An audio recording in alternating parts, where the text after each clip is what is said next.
오늘 함께 보실 말씀 구약성경 룻기 3장 14절에서 18절까지 말씀입니다.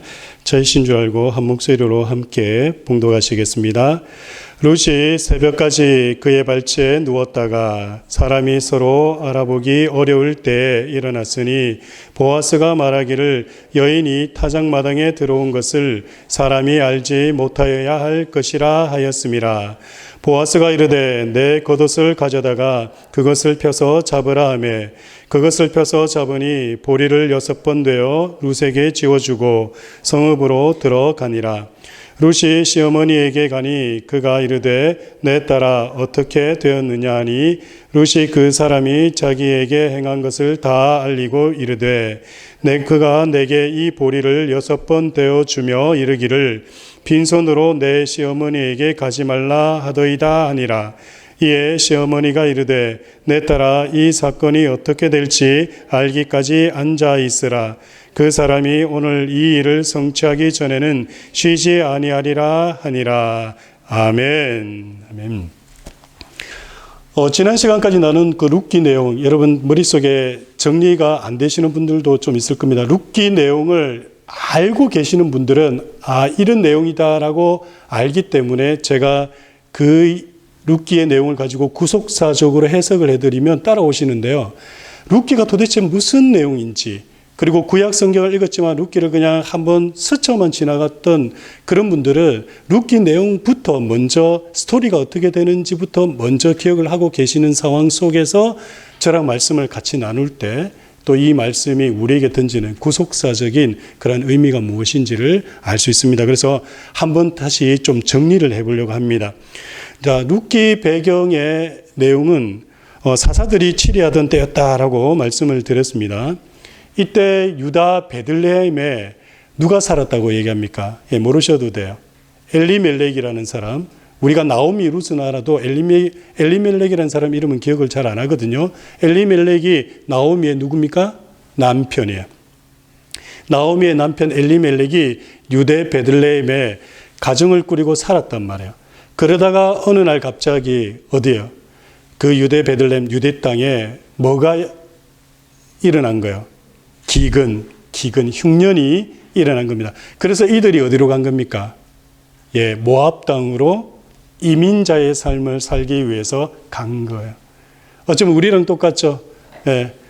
이역말리 우리 고향을, 물론 우리는 어려워서 여기 온 것이나 뭐 또 다른 여러 가지 각자의 이유가 있으시겠지만 어쨌거나 엘리멜렉의 가족 역시도 자신들이 살던 유대 베들레헴 땅에 기근이라는 흉년이라는 어려움이 닥쳐서 더 나은 곳을 향해서 그들은 갔습니다. 그 간 곳이 어디라고요? 모압 땅.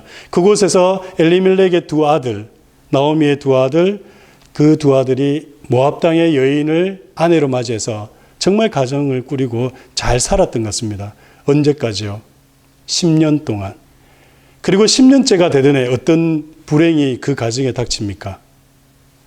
그 가정의 남편과 두 아들이 하루아침에 참 안타까운 일을 당했는지 아니면 순차적으로 당했는지 우리는 알 수 없습니다. 그러나 나오미가 꾸리고 있던 그 가정에, 행복한 가정에 불행이 닥치기 시작합니다. 그 불행만 닥친 것이 아니라 그 모압 땅에서도 이제는 살 수가 없어서 나오미가 결심한 게 뭡니까? 다시 고향 땅으로 돌아가야 되겠다. 그래서 유다 베들레헴으로 다시 돌아갑니다. 이때 며느리도 다시 데려와요. 근데 두 며느리 가운데 큰 며느리는 다시 모압 땅으로 돌아가지만 둘째 누가? 룻이라는, 우리가 이제 지금 읽고 있는 이 룻기의 주인공 룻이라는 이 여인이 자기의 시어머니 나오미를 따라 유다 베들레헴으로 돌아오는 거예요. 이 이야기가 몇 장까지 되어 있습니까? 1장까지 내용이요.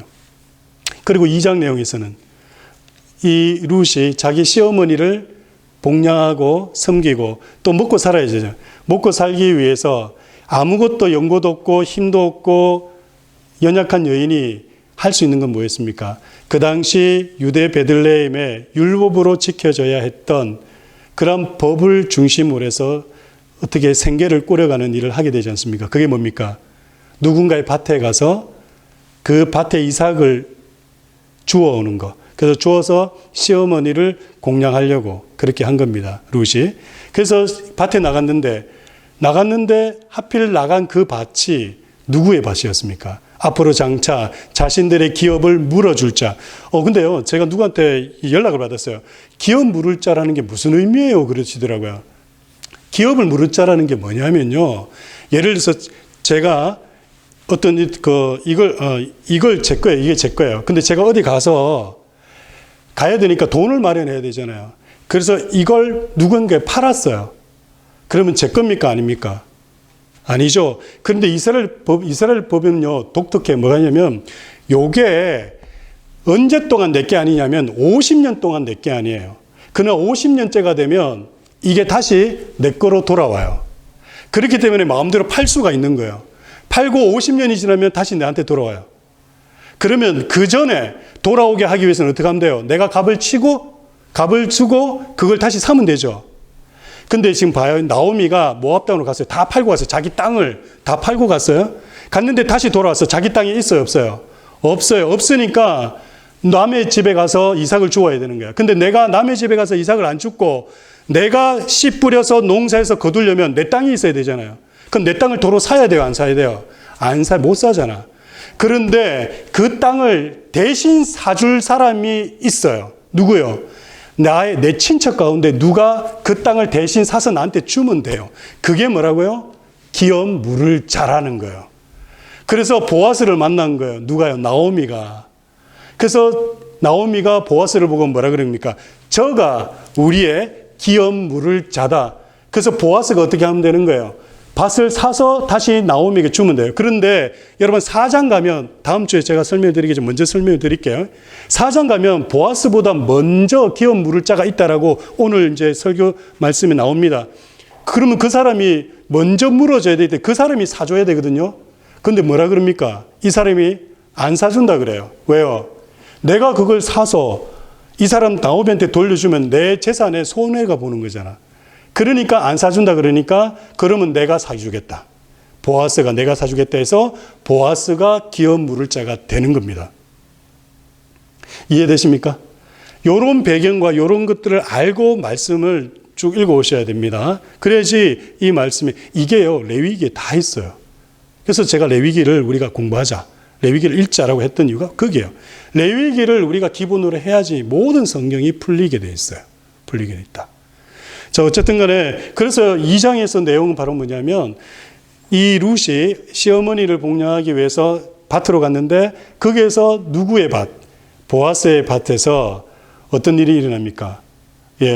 일주일치 양을 매일 나가서 걷게 되는 거예요. 그러니까 하루 나가서 일주일 먹을 수 있도록, 또 하루 나가서 일주일 먹을 수 있도록, 그걸 몇 주 동안 하게 됐다라고 지지난 시간까지 말씀드렸습니까? 기억 안 나시죠? 7주입니다. 7주. 그 7주를 우리 유대인의 그 절기로 무슨 절기라고 그랬다고요? 77절. 그 77절을 맥추절이라고 이걸 오늘날 신약에서 이야기하는 무슨 절? 오순절이다. 이렇게 얘기를 하는 겁니다. 그래서 그 룻이요. 보아스의 밭에 가서 7주 동안을 그렇게 이삭을 주어서 나오미를 복양을 했던 겁니다. 근데 요 기간이 사사들 가운데 누가 통치하던 그 기간이었다라고 말씀을 드렸습니까? 기드온이 통치하던 시기였다라는 거. 이거는 이제 참고적으로 제가 이제 말씀을 드렸고요.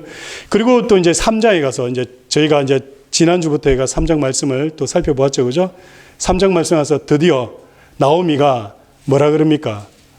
룻에게 이 나오미가 룻에게 보아스를 연결해 줘야 되겠다라고 생각해서 3장에 가서 아무 연고도 없고 또 미래의 소망도 없었던 룻이 보아스를 만나게 되는 그러한 이야기가 시작되는 내용이 바로 3장이었다라는 겁니다. 자, 이방인이었던 룻이 하나님의 언약 백성으로 돌아오면서 보아스라는 인물을 통해서 신분이 바뀌게 되는 것을 보게 됩니다. 이방인이었던 룻이요. 이제 보아스를 만나면서 신분이 바뀌게 됩니다. 여러분 기억하세요. 이를 통해서 룻기가 말하고자 하는 구속사적인 내용이 뭔지를 우리가 알 수 있습니다. 죽을 수밖에 없었던 죄인, 우리도 이방인이잖아요. 그죠? 여러분 우리가 이방인입니다. 유대인들은 이방인들이 아니에요. 많은 분들이 오늘날 살면서 우리가 장자라고 생각해요.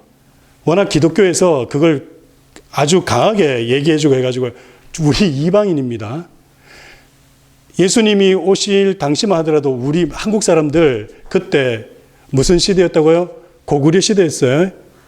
주몽 말 타고 다니면서 활 쏘고 있었을 때요. 그때 우리 무슨 사람이었다고요? 이방인이었어요. 백제 신라 고구려 그때 우리 이방인이었어요. 그렇기 때문에 우리는 하나님의 진노 아래 죽을 수밖에 없었던 사람들이었어요. 그런데 이 이방인이 누굴 만납니까? 보아스를 만나는. 보아스를 만나가지고 신분이 변경돼가지고 그게 바로 뭐냐면 오늘날 우리가 이방인들이 예수 그리스도를 만나서 어떻게 구원받게 된다라는 거. 그 이야기를 담고 있는 거예요. 이 룻기가 그 얘기입니다. 이 이야기가 바로 뭐냐면 지난 시간까지 말씀을 드린 겁니다. 자, 이제 오늘 본문 14절 말씀인데요. 우리 14절 말씀을 함께 읽겠습니다. 시작. 룻이 새벽까지 그의 발치에 누웠다가 사람이 서로 알아보기 어려울 때에 일어났으니 보아스가 말하기를 여인이 타작마당에 들어온 것을 사람이 알지 못하여야 할 것이라 하였음이라. 아멘. 자, 지난 시간에 어떤 일이 있었습니까? 나오미가 보아스의 타작마당에 룻을 보내죠. 그죠? 그리고 룻이 어떻게 해요? 보아스의 타작마당에서 보아스가 누워있는 그 자리에 그 발치에 몰래 들어가서 함께 눕습니다. 그러고 있다가 새벽에 인기척을 느낀 보아스가 놀래서 일어나서 룻에게 묻잖아요. 네가 누구냐? 그게 지난주까지 이야기였어요. 그리고 오늘 14절에서 얘기를 하는 겁니다.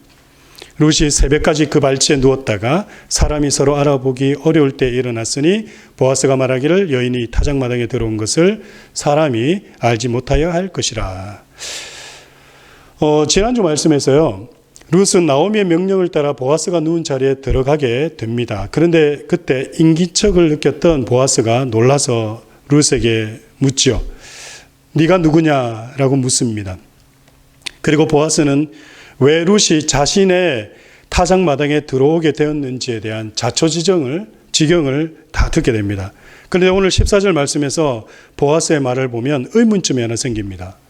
왜 룻이 자신의 타작마당에 들어온 것을 다른 사람이 알지 못해야 한다라고 말했냐라는 거예요. 자, 여러분 한번 생각해 보세요. 자, 지금 타작마당에 보아스가 누워있는 침상에 지금 룻이 들어갔어요. 들어가고 새벽에 일어난 거예요. 일어났다가 룻을 발견하고 자초지경을 들었어요. 왜 이렇게 들었는지. 그리고 난 다음에 지금 이야기하는 게 뭐냐 하면 여인이 타작마당에 들어온 것을 다른 사람들이 알지 못해야 돼. 라고 얘기하면서 황급하게 지금 룻을 내보내는 걸로 지금 보인단 말이에요. 근데 보아스가 왜 이렇게 이야기하느냐는 거예요. 여러분 좀 찝찝하지 않으세요? 뭔가 이거 잘못했구나 둘이 이런 생각 들지 않으시냐는 거예요. 보아스가 자기가 아무 찔리는 게 없다면 야 다른 사람이 보면 안 돼. 그러니까 빨리 나가. 이렇게 이야기할 필요가 없었다라는 거예요. 근데 왜 이렇게 얘기할까요? 뭐가 찔려서 그렇게 얘기했다면 보아스에게 문제가 있고 그러면 오늘 우리가 읽는 이 룻기는 말이 안 되는 내용이 돼버리는 거예요. 근데 그건 아닐 거 아니에요. 성경이니까. 그러면 왜 도대체 그렇게 얘기했냐라는 겁니다. 뭔가 부적절한 관계가 있었기 때문에 그런 것인가라고 생각이 들지 않습니까? 정말 이거 둘이 뭔 일 있은 거 아니야? 근데 사실 뭔 일 없었거든요. 뭔 일 있을 수도 없고 있었어도 안 돼요. 그런데 왜 이렇게 얘기했을까? 보아스가 그렇게 말한 이유가요. 첫째, 한 두 가지가 있는데 첫째, 룻이 다른 이로부터 오해를 받지 않도록 하려는 보아스의 배려 때문에 그랬어요. 룻이 보아스의 타작마당에서 함께 있었다는 것만으로도요, 다른 이들에게 오해를 충분히 살 수 있기 때문에 혹여나 룻에게 안 좋은 소문이 돌까봐 배려를 한 거야. 여러분, 이런 경우 있을 수 있죠, 그죠? 이런 경우 있잖아요. 서로 이래 둘만 있으면 안 되는 그런 장소에 둘만 있으면, 그 갖다 누가 이게 지나가다가 보게 되면, 우리는 인간인지라 상상을 많이 하잖아요. 근데다 룻은 어떻습니까? 3장 가면 사람들이 룻에게 뭐라 그럽니까? 현명한 여인이다라고 이미 소문이 나왔어요. 현숙한 여인이라고 소문 나 있는데 왜? 부모 공양 잘하죠. 그리고 끝까지 믿음 안에서 열심으로 살죠. 그러니까 소문이 찾아있던 거예요. 그러니 보아스도 알고 있었죠. 그런데 뜬금없이 룻이 보아스의 다른 남자의 이불 밑에 들어가 있는 거예요. 그게 다른 사람이 알게 되면 아무리 둘이가 뭔 일이 없었다 하더라도 사람들이 그렇게 생각하겠냐는 거예요. 안 하겠죠. 그러니 첫 번째는 보아스가 일단은 룻을 배려하기 위해서 그랬다라는 것을 우리는 알 수 있습니다. 그리고 두 번째는요, 보아스 자신보다 앞서서 기업 물을 자가 있었기 때문이다라고 얘기를 한 겁니다. 그 얘기를 한 거예요. 룻기 3장 12절 말씀 보시면요, 여러분 한번 보세요. 룻기 3장 12절 한번 보시기 바랍니다. 3장 12절 우리 함께 읽겠습니다. 참으로 나는 기업을 물을 자이나 기업 물을 자로서 나보다 더 가까운 사람이 있으니, 지금 보아스보다 자기보다 더 먼저 물을 사람이 있다라고 얘기하는 거예요. 그런데 이게 왜 문제가 되냐면, 지금 보아스가 도와주려고 하는데 만약에 자기보다 먼저 물어줘야 될 사람이 있는 상황에서 지금 보아스랑 룻에게 어떤 something 뭐가 있었다라는 소문이 나면 이거는요, 보아스도 보호를 못 해주는 거예요. 왜냐하면 쫓겨나는 문제거든요. 돌로 맞는 문제란 말이에요. 그래서 만약에 자신의 밭에 들어와 있었다가 나갔다라는 것이 다른 사람들에게 어쨌든 간에 이야기가 되면 롯과 나오미에게는 엄청난 타격이 가게 되는 겁니다. 그래서 보아스가 안 돼 라고 얘기한 거예요. 그러니 빨리 가라, 빨리 나가라. 근데 여기서 우리가 조금 이제 생각해 보아야 할 것이 하나 있습니다. 분명히 짚고 넘어가야 하는 건데요. 보아스의 이 말을 통해서 여러분이 생각해야 될 게 하나 있습니다. 나오미가 룻에게 명령한 거 뭡니까? 지금 보아스의 타작마당에 들어가서 그의 발치에 네가 누우라. 몸 깨끗이 단장하고 씻고 준비해서 누우라 라고 그렇게 얘기했잖아요. 그 명령이 적절하지 않았다라는 것을 보아스가 지적하는 거예요. 그걸. 오늘 보아스의 말씀을 통해 지금까지요, 우리는 어떻게 해석을 했냐면, 나오미가 룻에게 말한 것을 문제 있다라고 생각해 본 적이 없었어요. 그냥 무심코 그런가 보다, 그래 얘기한가 보다 이렇게 생각하고 넘어갔거든요. 그런데 보아스의 이 말 한마디를 통해서 설령 나오미가 얘기했다 할지라도 나오미의 그 얘기가 틀렸어 라고 얘기를 하고 있는 거라는 겁니다. 성경은요, 분명히 지적을 합니다. 잘못된 우리의 죄와 허물을 그냥 덮어놓고 지나가지 않는다라는 사실을 우리가 알아야 됩니다. 성경은 잘못된 것을, 잘못임을 분명하게 지적합니다. 하지만 죄인을 향한 하나님은요, 자비로우시고 은혜로우신 분이시다라는 것 또한 보여주는 오늘 본문의 말씀이 14절이라는 겁니다. 하나님은 우리가 죄를 짓고 범죄할지라도 회개하고 돌이키길 원하시지 그걸 들추어내는 분은 아니시다라는 거예요. 우리 주님은 어떠한 우리의 죄라도 우리가 회개하기를 원하시는 것이지 우리 죄를 만천하에 드러내려고 하시는 분이 아니시다라는 겁니다. 많은 분들이 오해합니다. 하나님에 대해서 말입니다. 여러분, 요한복음 8장에 가면 우리가 잘 알고 있는 이야기가 하나 나오는데요. 여러분 아실 거예요. 가늠하다 현장에서 잡힌 여인의 이야기 여러분 아시죠? 가늠하다 현장에 잡혀온 여인을 둘러싸고 있던 서기관들과 바리새인들이요, 예수님께 물어요. 모세의 율법에 의하면 이 여자를 돌로 쳐야 합니다 라고 얘기를 해요. 그래서 주위 사람들이 가늠한 여인을 돌로 내려치기 위해서 돌을 들고 서 있어요. 여러분 이 이야기 아시죠? 다 들어보셨죠? 이때 주님께서 하신 말씀이 뭔지 아십니까? 요한복음 8장 7절인데 제가 읽어드릴게요. 그들이 묻기를 마지 아니하는지라. 묻기를 마지 아니했다라는 말은 뭐냐면 계속 예수님께 추궁했다라는 거예요. 어떡할 거냐고. 어떡할 거냐고. 간음에다 잡혔다고. 돌로 쳐야 되지 않냐고. 계속 지금 예수님한테 묻는 거예요. 그런데 이에 일어나 이르시되 너희 중에 죄 없는 자가 먼저 돌로 쳐라. 예수님 당시는 상상도 못할 일이 벌어진 거예요. 가늠한 현장에서 잡힌 여인은 반드시 돌로 쳐야 돼요. 그게 율법을 지키는 거예요. 율법을 지켜야지 메시아가 온다니까요. 근데 예수님이 뭐라 그럽니까? 율법을 깨려고 하는 것이 아니라 죄가 없는 자가 먼저 쳐 라고 얘기하는 겁니다.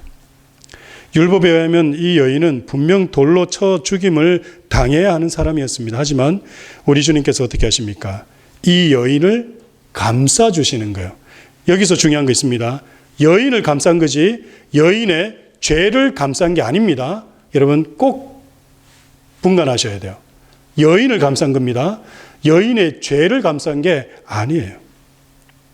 이 여인의 수치를 드러낸 것이 아니었습니다.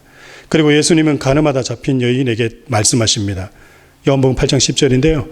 예수께서 일어나서 여자 외에 아무것도 없는 것을 보시고 이르시되 여자여 너를 고발하던 이들이 어디에 있느냐 너를 정죄한 자가 없느냐. 예수님께서 여자들에게 여인에게 물으셨습니다. 너를 정죄하던 자들이 어디 있냐라고 말입니다. 그때 여인이 뭐라고 얘기합니까? 11절입니다. 대답하되 주여 없나이다. 예수께서 이르시되 나도 너를 정죄하지 아니하노니 가서 다시는 죄를 범하지 말라 하시니라. 여자가 뭐라고 대답합니까? 주님 없습니다. 없습니다. 그때 우리 예수님 뭐라 그래요? 나도 너를 정죄하지 않을게. 하지만 뭐라고요? 다시는 그 죄 짓지 마 라고 정확하게 얘기하십니다. 성경은요 우리 죄를 훌렁 넘어가지 않습니다. 틀린 거는 반드시 틀렸다라고 지적을 하십니다. 많은 사람들이 하나님에 대해서 오해를 합니다. 우리가 뭔가를 잘못하면 주님께서 우리의 죄와 허물을 만천하에 다 드러내시는 분이라고 생각합니다. 아닙니다, 여러분. 누구보다도 우리의 수치를 잘 아시는 분이 우리 주님이십니다. 우리 주님은 십자가를 지시기 전에 온갖 수치와 모욕을 사람들에게, 인간에게 당하셨던 분이에요. 인간의 죄로 인해 인간의 마음속에 일어난 수치스러움이 무엇인지를 너무나도 잘 알고 계시는 분이에요. 신이신 그분이 인간이 되셨잖아요. 그래서 인간의 희노애락 모든 감정을 다 아신다니까요. 수치스러움이 뭔지를 아시는 분이세요. 그래서요, 우리 주님 어떻게 하십니까? 아담과 하와가 범죄한 이후에 제일 먼저 한 게 뭡니까? 그들이 죄 딱 짓자마자 뭐 했어요? 기억나십니까? 무화과나무 잎을 엮어다가 뭘 만들었어요? 옷을 만들었어요. 그리고 자신들의 수치를 숨겼어요. 그런데 우리 주님은 어떻게 하십니까? 짐승을 잡아서 가죽옷을 만들어 그들을 입히십니다. 그게 우리 주님이세요. 우리 주님이 우리의 죄를, 우리의 속에 있는 것을 다 드러내시는 분인 것 같습니까? 아니에요. 여러분, 우리 주님은 절대 드러내지 않습니다. 여러분의 수치 안 드러내십니다. 덮어주십니다. 오해하지 마세요. 우리 주님을. 절대 오해하지 마시기 바랍니다. 오늘 우리는 룻의 수치를 덮어주는 보아스의 모습 속에서 우리의 죄와 허물로 인해서 수치스러운 내 인생을 감싸주시는 하나님의 은혜를 보게 됩니다. 여러분 오늘 본문 15절 말씀 함께 읽겠습니다. 15절인데요. 우리 함께 읽겠습니다. 보아스가 이르되 내 겉옷을 가져다가 그것을 펴서 잡으라 하며 그것을 펴서 잡으니 보리를 6번 되어 룻에게 지어주고 성읍으로 들어가니라. 아멘. 새벽 일찍 떠나는 룻에게 보아스는요, 보리 6번을 들어서 지워주고요, 성읍으로 들어갑니다. 이 부분에서 많은 신학자들의 해석이 분분합니다. 도대체 왜 보리 6번 되어 주었을까? 여러분, 근데 이 보리 6번은요, 아무 의미 없어요. 뭐 6번이면 어떻고, 5번이면 어떻고, 뭐 10번이면 어떻습니까? 그 뭐 6번, 숫자가 중요한 것은 아닙니다. 그런데 여기서 중요한 건 뭐냐면, 보아스가 이 보리 6번을 대어줬다라는 것이 무슨 의미냐면 룻을 책임지겠다라는 일종의 언약 보증금이라는 거예요. 그게 중요한 겁니다. 룻의 입장에서는요, 한번 생각해 보세요. 보아스가 자기를 책임지겠다라고 했지만 여러분 그게 정말 신뢰가 되고 믿어진다면야 괜찮겠지만 처음 보는 사람이 내가 너 책임져 줄게 그러면 여러분 쉽게 믿어지십니까? 안 믿어지시잖아요. 그럴 때 안 믿어질 때 뭐가 제일 좋습니까? 믿게 할 수 있는 뭔가를 주면 되는 거잖아요. 자, 이거 봐서라도. 이거 보고 믿어봐. 라고 하는 거. 그러니 보아스가 어떻게 해요?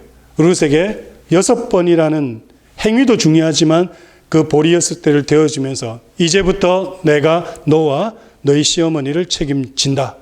라는 보증금으로 줬던 거예요. 근데 우리가 오늘날 이거 보면 우습죠. 근데 고대 사회에서는 이게 굉장히 중요한 거라니까요. 누군가에게 먹을 거리를 준다라는 것은 언약 체계를 한다라는 겁니다. 이 부분에 대해서도 제가 얘기해 주고 싶은 게 너무나 많은데 시간이 없는 관계로 하여간에 그것만 기억하세요. 뭔가를 먹을 거를 준다라는 것은 상대방과 나와 약속한다, 언약을 체결한다라는 그런 의미다라는 거. 창세기 15장에 아브라함과 하나님이 언약을 체결할 때 뭘 잡습니까? 짐승 잡잖아요. 먹는 거 잡잖아요. 그래서 성경에 나오는 모든 레위 제사법은 다 뭡니까? 먹는 거잖아요. 여기까지 이해가 되셔야 돼요. 그래서 지금 보증금으로 그렇게 준 겁니다. 여러분, 우리 주님은 어떤 분이십니까? 예수를 믿기만 하면 천국으로 우리를 인도하시고 또 천국을 우리에게 기업으로 주시겠다라고 약속하신 분 아닙니까? 약속하셨습니다. 우리에게 천국을 주시겠다고. 그런데 우리가 그걸 어떻게 믿을 수 있느냐라는 거예요. 무조건 무턱대고 믿는다고 하면 끝나는 겁니까? 믿을 수 있는 거고 그게 약속을 받은 겁니까? 우리 주님이 그러셨으니까 그럼 그럴 수 있겠죠. 하지만 우리 주님은 또 어떻게 합니까? 우리 입장에서도 확실한 증거를 주시려고 하신 거예요. 그래서 우리에게 확실한 증거를 주셨는데 그 증거로, 그 증표로 주신 게 무엇이냐? 성령이라는 겁니다. 성령. 고린도후서 1장 21절과 22절에서 이렇게 이야기합니다. 우리를 너희와 함께 그리스도 안에서 굳건하게 하시고 우리에게 기름을 부으신 이는 하나님이시니 그가 또한 우리에게 인치시고 보증으로 우리 마음에 한번 따라합니다. 성령을 주셨느니라. 한번 따라합니다. 크게 시작. 성령을 주셨느니라. 아멘. 지금 천국을 우리에게 주셨다라는 것을 인치시고 보증하기 위해서 우리 가운데 뭘 주셨다고요? 성령을 주셨다라는 거예요. 성령을.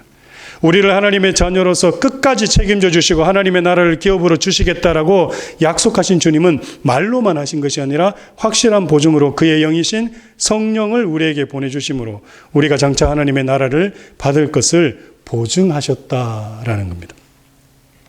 저는 여러분이 이 땅에 살면서 이 소망을 가지시길 소원합니다. 이 땅에서의 삶만 여러분 자꾸 집중하고 살지 않았으면 좋겠어요. 이렇게 말씀을 드리면 입술로는 아멘합니다. 여러분 이 땅에서만 목숨 걸고 살지 마십시오라고 하면 아멘 하실 거예요. 하지만 정말 그것을 바라고 소망하고 기대하시고 사는지를 우리 스스로 질문해 봐야 됩니다. 장차 우리가 하나님 나라에서 누릴 천국을 소망하십니까? 그곳에서 더 복된 삶을 살 것이다라고 믿으십니까? 우리가 교회를 다니고 예수를 주와 그리스도로 믿는 이유가 무엇입니까? 천국을 기대하기 때문이 아닙니까? 영원한 하나님 나라를 소망하기 때문이 아닙니까? 그래서 하나님 나라를 소망하는 이들은요, 이 땅의 것에, 이 땅의 행복에, 이 땅의 건강에만 집착하지 않습니다. 언제나 우리가 들어가게 될 천국을 기대하며 비록 지금은 부족하고 힘들고 어려워도 인내하며 참을 수 있는 것, 우리에게 천국을 주셨다는 그 소망이 있기 때문에 괜찮은 거 아닙니까? 그런데 이 믿음을 지키기가 쉽지 않습니다. 왜 쉽지 않습니까? 때로는 힘들고 어려울 때마다 염려와 근심이 찾아올 때마다 내가 천국 갈 수 있을까라는 생각이 들 때가 있습니다. 그래서 그럴 때마다 우리 믿음이 연약해지지 않도록 하시기 위해서 우리 주님이 우리에게 보증으로 인치신 겁니다. 그게 뭡니까? 성령입니다. 성령. 성령을 우리 가운데로 보내심으로 우리가 하나님의 자녀들임과 천국을 기업으로 받는다라는 것을 확증하신 겁니다. 오늘 본문 15절에서 보아스가 룻에게 보리 6번을 되어준 것이 바로 이것을 이야기하는 거예요. 그리고 우리 주님은 우리에게만 천국을 허락한 것이 아니라 언약 안에서 우리의 가족들도 하나님 나라로 이끄시겠다라고 약속을 분명히 보여주셨습니다. 우리만 천국 보내는 것이 아니라 우리의 언약 관계에 있는 우리 가족들도 책임져 주시겠다라고 하신 거예요. 그게 바로 오늘 본문 17절 말씀인데요. 여러분 17절 말씀 한번 보시기 바랍니다. 우리 함께 읽겠습니다. 이르되 그가 내게 이 보리를 6번 되어주며 이르기를 빈손으로 내 시어머니에게 가지 말라 하더이다 하니라. 지금 룻은 보아스가 되어 준 보리를 가지고 나오미에게 지금 옵니다. 그리고 일이 어찌 되었는지를 묻는 나오미에게 말하는 겁니다. 빈손으로 네 시어머니에게 가지 말라 하더이다라고 대답합니다. 이 말의 의미가 무엇입니까? 보아스는 룻뿐만 아니라 나오미까지 챙기는 것을 보여주는 겁니다. 보아스의 입장에서 룸만 챙겨도 돼요. 여러분 한번 생각해 보세요. 보아스가 룸만 챙기면 되지 굳이 나오미까지 챙길 필요가 있어요, 없어요? 없어요. 룸만 챙겨도 문제될 거 없습니다. 하지만 보아스는 누구까지 챙깁니까? 나오미까지 챙겨요. 여러분 여기서 중요해요. 여기서 여러분 저 보세요. 왜 이게 중요한지 아십니까? 여러분 사랑하는 남편, 여러분 사랑하는 아내, 자녀, 부모, 형제 때문에 중요한 거예요. 이 말씀이 그냥 우리가 듣고 이렇게 지나갈 말씀이 아니에요. 왠지 아세요? 여러분 혹시 여러분 자녀들 가운데 마음 아픈 자녀 있지 않나요? 여러분 형제 가운데 마음 아픈 형제 있지 않나요? 그가 구원받는다고 장담하세요? 그럼 우리는 그가 구원받지 못할까 봐 늘 불안에 떨면서 기도하고 있어야 됩니까? 성경은 그렇게 얘기하지 않지 않습니까? 오늘 뭐라고 얘기하는지 아십니까? 우리 주님이 어떤 분이냐고 이렇게 우리에게 얘기하는 거예요. 우리 가족을 잊지 않으시는 분이다라고 얘기하는 거예요. 한국에 두고 내 부모 형제를 아니면 지금 타지에 있는 내 자녀들을 아니면 내 부모 형제를 지금 잊지 않게 그들도 내가 기억하고 생각하고 있겠다라고 얘기하고 계시는 것이 오늘 보면 17절 말씀이라는 거예요. 이런 말씀이 저에게는요 가장 힘이 되고 위로가 됩니다. 왜요? 언약 안에 있는 가족들을 우리 주님께서 어떻게 하신다고요? 책임져 주시겠다. 이게 바로 언약 교리라는 겁니다. 여러분 우리가 예수 믿음으로 구원받는다. 구원 교리 그것만 있는 게 아니에요. 성경은. 물론요 여러분 기억해야 됩니다. 구원은요 바로 내가 믿어야지 되는 거예요. 내가 믿고 내가 신앙 고백을 해야 되는 겁니다. 그래야 구원받아요. 다른 사람이 내 대신 신앙 고백해 준다고 구원받는 게 아닙니다. 여러분 착각하면 안 돼요. 내 남편, 내 와이프 바지가랑이 잡고 천국 갈 수 있다고 생각하면 지금 당장 포기하세요. 절대 못 갑니다. 내가 예수 만나야 되고 내가 예수 믿어야 됩니다. 그래야 천국 가는 거예요. 그런데 언약 교리라는 게 있어요. 이게 뭔지 아십니까? 내가 예수 믿으면 사도행전에서 얘기하지 않습니까? 주 예수를 믿어라. 그리하면 너와 내 집이 어떻게 된다고요? 구원을 얻으리라. 지금 당장 믿음 없고 지금은 예수 떠난 것 같고 지금은 여전히 세상적으로 살고 있는 저 가족들이 언젠가 우리 성령께서 어떻게 한다고요? 그들도 주님 앞으로 맥살 잡고라도 이끌어 놓겠다라고 하시는 것이 그게 언약 교리라는 겁니다. 우리가 그걸 믿기 때문에 신앙생활을 하는 거예요. 그걸 믿기 때문에 여기서 눈물로 기도하는 겁니다. 우리가 오늘 17절 말씀이 바로 그 얘기를 하고 있는 거예요. 여러분 자녀가 혹시 여러분 부모 형제가 예수 믿고 있지 않습니까? 여러분 괜찮습니다. 괜찮아요. 그러나 이 언약 교리를 반드시 마음에 새기고 여러분 기도하시면 돼요. 주님께 저는 주님을 믿습니다. 주님께서 내 자녀를 반드시 믿음 안에서 지켜주시고 보호하시고 저도 천국까지. 그래서 저는 소망이 하나 있습니다. 비록 지금은 이역만리 떨어져 있어도 아들 노릇 제대로 못해도 그러나 분명히 우리 주님께서 천국에서 다 만나게 하실 거다. 우리 18절 마지막으로 18절 말씀 우리 함께 읽겠습니다. 18절 시작. 이에 시어머니가 이르되 내 딸아 이 사건이 어떻게 될지 알기까지 앉아 있으라. 그 사람이 오늘 이 일을 성취하기 전에는 쉬지 아니하리라 하니라. 아멘. 제가 이 말씀 준비하면서 이 18절 말씀을 보고 울었어요. 제가. 아멘 그랬어요. 하나님 맞습니다. 하나님 맞습니다. 그 사람이 오늘 이 일을 성취하기 전까지 전에는 쉬지 아니하리라. 이게 우리 주님이 얘기하시는 말씀 아닙니까? 예, 쉬지 않겠다. 네가 기도하는 거, 네 기도 응답될 때까지 내가 반드시 쉬지 않고 다 이루겠다. 우리가 이 맛에 예수 믿는 거 아닙니까? 이 맛에 교회 다니는 거 아닙니까? 이 맛에 예배하는 거 아니겠습니까, 여러분? 여러분, 우리의 믿음이 어디 있습니까? 이걸 믿고 우리가 나아가는 거. 여러분, 이 자리가 행복하신 자리가 되셔야 돼요. 예수 믿는 게 너무 행복하다라는 게 그래. 이런 거. 제가요, 요즘 유튜브에서 이건 정말 죄송한 얘기지만 하나 좀 고백할게요. 그 스님들 설법을 요즘 많이 들어요. 근데 들으면 정말 마음이 평안해져요. 그분들 말씀을 들으면. 참 재밌어요. 재미고 얼마나 이분들이 말을 잘하시는지 몰라요. 그래가지고요, 스님들 얘기를 듣다 보면 마음이 평안해져요. 진짜. 이거는 왜 그런지 모르겠습니다, 제가. 근데 평안해지는데, 제가 어제까지도 조금 들었어요. 이분들 걸. 사실 연구한다고 들었죠. 왜 이분들의 말이 오늘날 교회에서 선포되어지는 일반 목사님들의 말씀과 그렇게 다르지 않을까? 왜냐하면 이 목사님 설교 들어도 마음 평안하고 이 스님 설교 들어도 설법 들어도 마음 평안하고 그래가지고요 제가 딱 분석을 해봤는데 딱 분석했는데 뭐가 딱 제가 알게 됐냐면 이 절에서 말하는 스님들의 이 설법은요 첫째 논리적이에요. 굉장히 논리적이에요. 이치가 정확해요. 여러분 논리가 정확하고 이치가 정확한 거 그게 싫은 사람 있으세요? 없을 수 있고요. 그리고 뭐라 그러냐면 자기 수양에 대해서 굉장히 강조를 해요. 당신이 참아야 되고 당신이. 근데 참는 것도 그냥 참아라고 얘기하지 않고요. 참지 않을 때는 내 의사를 반드시 또 전달해가 상대방이 알게 해야 된다 시작해가지고 들으면요. 정확하게 논리적이고 그 상식적이고 막 그래. 논리적이고 상식적이고 이치적이니까 그 들으면요. 마음이 시원하고 편해요. 그리고 후련해요. 똑같이 세상하고 똑같이 얘기하니까 거기서 제가 깨달은 게 뭔지 아십니까? 그들이 없는 게 하나 있어요. 그들이 없는 게 뭔지 아십니까? 그 어느 설법도요 부처가 도와준다는 설법 들어보셨습니까?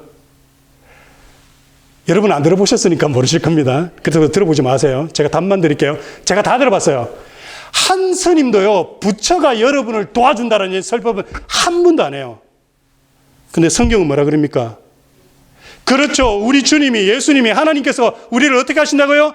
책임져 주신다라고 얘기를 하십니다. 믿으시면 아멘. 그렇기 때문에 우리가 믿는 거예요. 그게 다른 거예요. 세상 종교랑. 세상 종교는요. 세상 신들이 우리를 지켜준다고 얘기 안 합니다. 그러나 우리 하나님은 우리 인생을 우리의 가족들을 우리의 내일을 책임져 주시겠다라고 얘기하는 겁니다.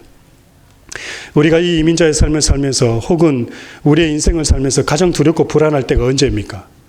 우리 인생이 어찌 될지 모른다는 두려움이 올 때가 아닙니까?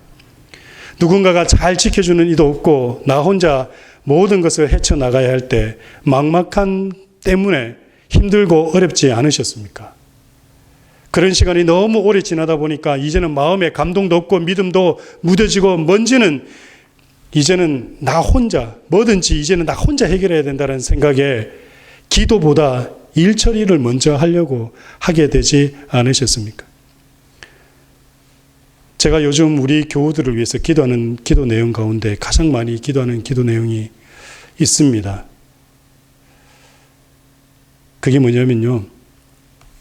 이제부터는 제발 자신을 의지하지 않고 주님을 의지하고 바라보고 믿음 생활을 할 수 있도록 저들을 굳건한 믿음으로 지켜주시고 또한 저들의 굳어버린 마음을 녹여달라고 제가 그렇게 기도합니다.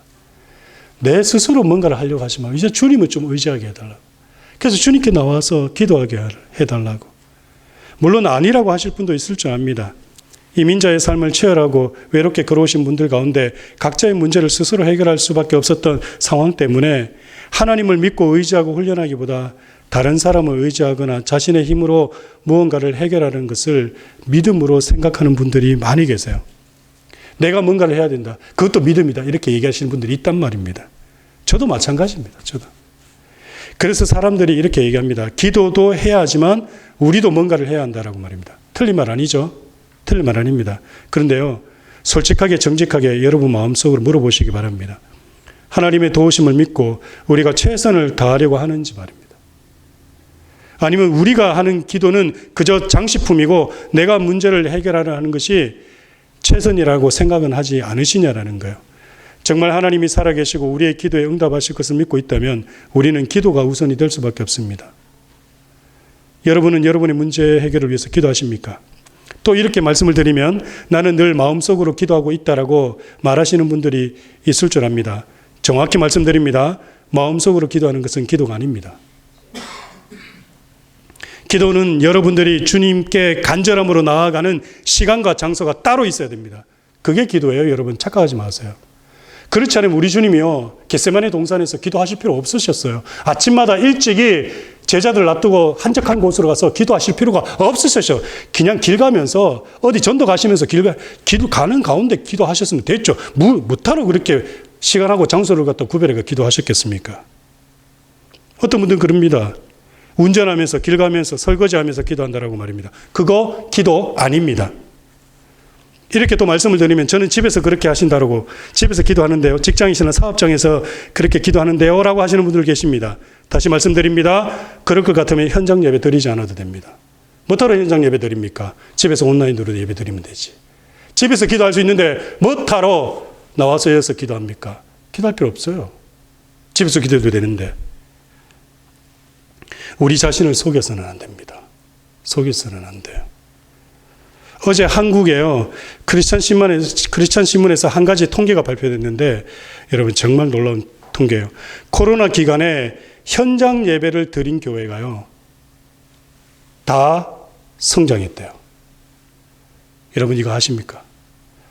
여러분 우리 교회가요, 그 코로나 기간에 예배 드렸기 때문에 지금 이 자리에 여러분이 앉아 계시는 거예요. 아시죠? 하나님은 이걸 기뻐하세요.